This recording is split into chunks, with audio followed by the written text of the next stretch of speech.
He remained a commanding presence on screen, delivering unforgettable performances in films such as A Place in the Sun and From Here to Eternity.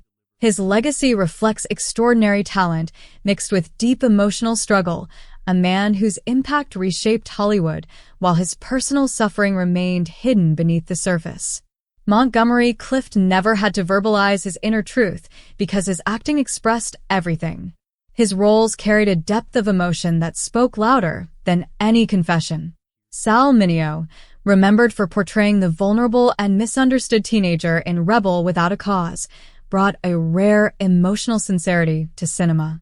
Yet the openness audiences saw on screen contrasted sharply with the guarded reality of his private life.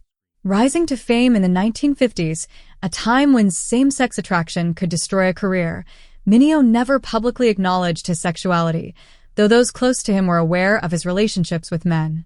He trusted close friends with his truth and slowly began weaving queer themes into his creative work, both on stage and behind the scenes.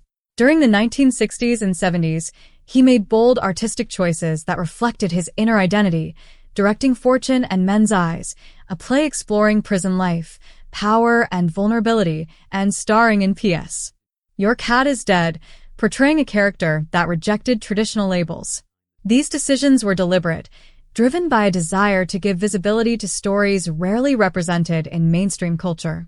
Despite his courage and talent, he struggled to reclaim the level of fame he once held, and his attempts to live authentically were often misunderstood by the public. Still, his work left a lasting influence, and his legacy continues to inspire those who recognize in him a symbol of bravery, complexity, and a quiet fight for truth in an era defined by silence. Liberace captivated audiences with extravagant costumes, flamboyant piano performances, and an unforgettable stage presence. He became one of the most iconic entertainers of his generation, adored by millions. Yet behind the spectacle, he lived in denial of his personal truth until the end of his life. Though he never publicly came out, speculation about his sexuality followed him throughout his career. His long-term relationship with Scott Thorson, a much younger man, drew intense media attention and legal conflict. Thorson claimed they shared a deep romantic bond, a story later depicted in Behind the Candelabra. Liberace, however, insisted their relationship was strictly professional. To protect his public image, he aggressively pursued legal action against publications that suggested he was gay, including a major lawsuit against the Daily Mirror, and he forcefully denied Thorson's claims. Privately, many in the industry understood the truth long before the public did. Years after his death, close friends, including Betty White, confirmed what had long been assumed, even revealing that she had been used as a public cover to divert attention from his real relationships. Liberace's life represents a painful dual existence, a man who brought joy to millions while concealing a central part of himself, a symbol of the sacrifices demanded by fame in a society that punished difference. Dirk Bogarde was seen as Britain's ideal leading man, admired for his elegance, intelligence, and restraint. Behind that refined image, however, was a life built on privacy and quiet devotion. For nearly 40 years, he shared his life with his manager and companion Anthony Forwood.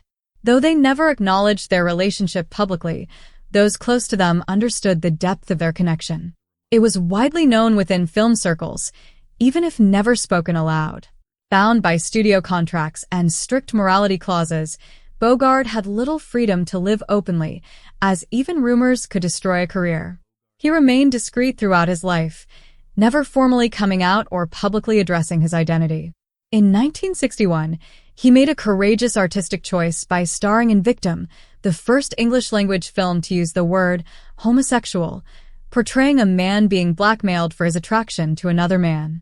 Though he never verbally confirmed his identity, his actions, choices, and dignity spoke clearly, making him a quietly transformative figure who balanced fame with loyalty to the life he built with the person he loved. Ramon Novarro, one of silent cinema's greatest stars, rose to fame with his striking appearance and commanding presence, becoming a matinee idol of early Hollywood. Born in Mexico and raised in a deeply religious Catholic family, he entered the industry as Hollywood was constructing its glamorous image. His career soared after Ben-Hur, 1925, and studios marketed him as a romantic Latin lover to maintain his box office appeal. Privately, he had relationships with men throughout his life, confiding only in trusted friends. In an era when being openly gay meant professional ruin, public acknowledgement was impossible. The weight of secrecy, faith, and fear shaped his life. Though his fame eventually faded, he continued performing in theater and television, maintaining his dignity and grace. Those who knew him described him as gentle, cultured, and deeply sensitive. His story stands as a powerful reminder of the emotional cost of stardom in a time when authenticity was dangerous. Farley Granger, known for his roles in Rope and Strangers on a Train, was one of Hollywood's brightest young stars of the 1940s and 50s. While his career flourished, his personal life drew intense curiosity. Later in life, he openly spoke about his bisexuality, documenting relationships with both men and women in his memoir Include Me Out, including deeply emotional relationships with figures like Leonard Bernstein and Arthur Lawrence. During his Hollywood peak, he maintained a carefully constructed public image, but privately refused to feel shame about who he was. Eventually, he stepped away from Hollywood to pursue theater, where he found freedom and authenticity, remaining devoted to his longtime partner Robert Calhoun until his passing. His legacy reflects both artistic talent and personal courage in an era that demanded silence.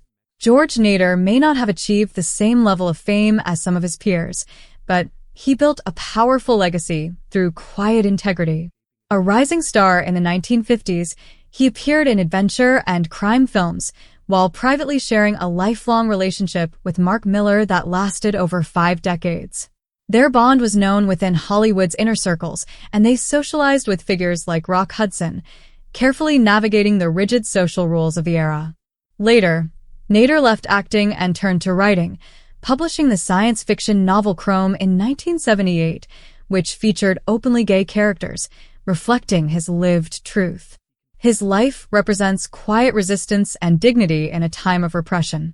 Clifton Webb, known for his refined, sophisticated roles in films like Laura and The Razor's Edge, lived a life of guarded privacy.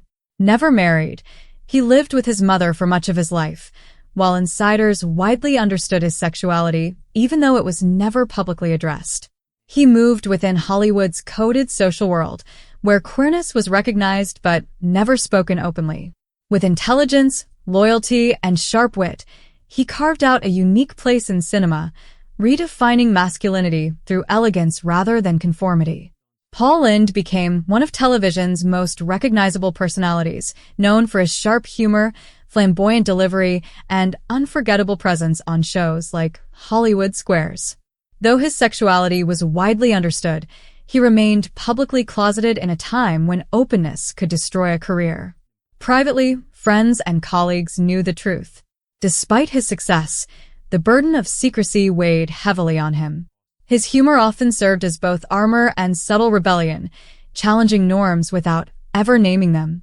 His legacy stands as one of visibility within limitation, boldness within restriction. Raymond Burr, remembered for his commanding roles in Perry Mason and Ironside, carefully constructed a false personal history to protect his truth, including fictional stories of marriage and fatherhood. In reality, he never married and had no children. His real life was shared with actor and producer Robert Benavides, with whom he lived quietly for more than 30 years, maintaining privacy in a world that demanded illusion.